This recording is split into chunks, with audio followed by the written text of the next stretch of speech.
Please welcome Laura Booz telling us about connecting with your child. Excellent. Or your cat. Or your cat. Or your cat. Yeah. Oh, you need that. Oh, wait, you don't need this. Yeah. Hey, so I'm going slideless tonight. I apologize to you visual learners, but I promise you this. At one point, I'm going to use the number 5 in this talk, and at that point, I will hold up 5 fingers, and that's just for you. Okay, so I'm here with my husband and 5 children, and we love CodeMash, especially because at the end of the day, everybody piles back into the room, and everybody shares all the interesting things that they've learned through the day. The kids through the Kids Mash program, and my husband through his CodeMash sessions.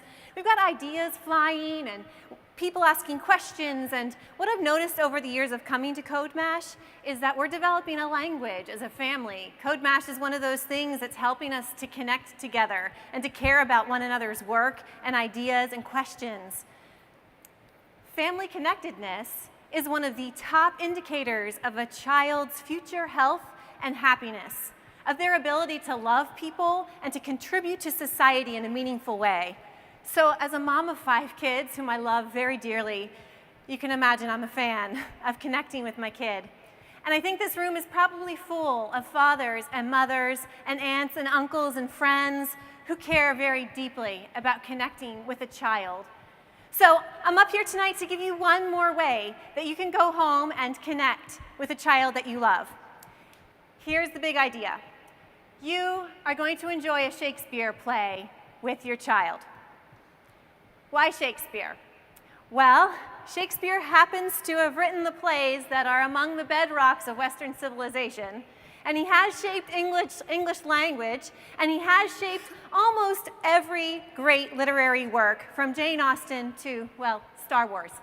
So, studying and enjoying Shakespeare together will, of course, enrich your child's vocabulary and introduce them to universal themes like life and death, and jealousy, and hatred, and envy, and revenge, and family, and dreams, and ghosts. So, when you sit down to enjoy this play together, it's so much more than just that AP English course that you took years ago. So I'm going to give you 5 steps that you can take to enjoy this play with the child you love.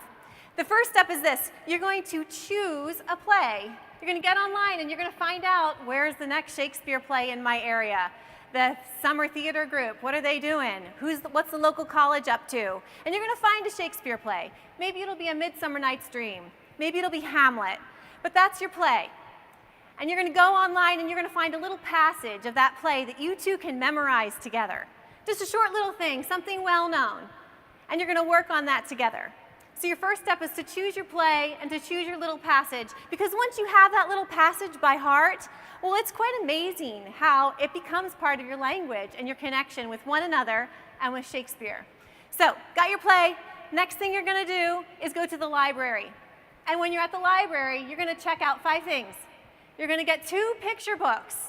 No matter how young or how old your child is, you're going to get 2 picture books that retell the story of your play. You're going to get 2 copies of the script, and you're going to get 1 dramatic audio retelling of the play. You go home with all your goodies. You're already ready for step 3. You're going to invite your child to the table, and you're going to have some kind of great treat there at the table, like cream cheese wontons or something like that, right? And you're going to open up that picture book and you're going to read it together. 10, 15 pages. Then you're going to say, hey, I want you to go get 8 figurines. It can be Lego minifigures, fine, it can be pretty ponies. Whatever it is that you want, bring them to the table. And I'm going to read the second picture book retelling of the play, and while I read it, I just want you to act it out with those figurines. So by the end of that half hour, you're going to understand the plot of that play. Your child's going to understand the plot. You're going to have a grasp of the characters. You're going to have a grasp of some of those themes, and you're going to be ready to move on to step number 4. So the next Saturday morning, when you're eating your waffles, you're going to bring up that audiobook, and you're going to open up the script, and you're going to start on Act 1. Every Shakespeare play has 5 acts, and if you listen to them through audio, usually they're about 25 minutes each. So you may choose to do it in a series of Saturday mornings. You might just crank it out on one snow day. So you got to listen to and read through that Shakespeare play together. And when you're doing that, here's what I want you to do.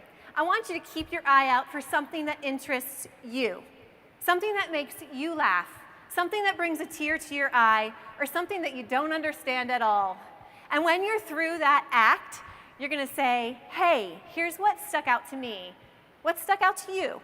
And you're just going to share that conversation. So when you're through listening to that play together, you're ready for the 5th step, which is when you're going to go and attend that Shakespeare play. And as you take your seat in that auditorium, or if you spread your picnic blanket out of that outdoor amphitheater, I want you to reflect on the past several weeks in which you invested your time and your intellect and your heart to enrich this child. And those weeks in which that child invested those same things to enrich you. And I want you to thank Shakespeare for providing to you a love, which as he described it, is an ever-fixed mark. Thank you. This has been quite a delight.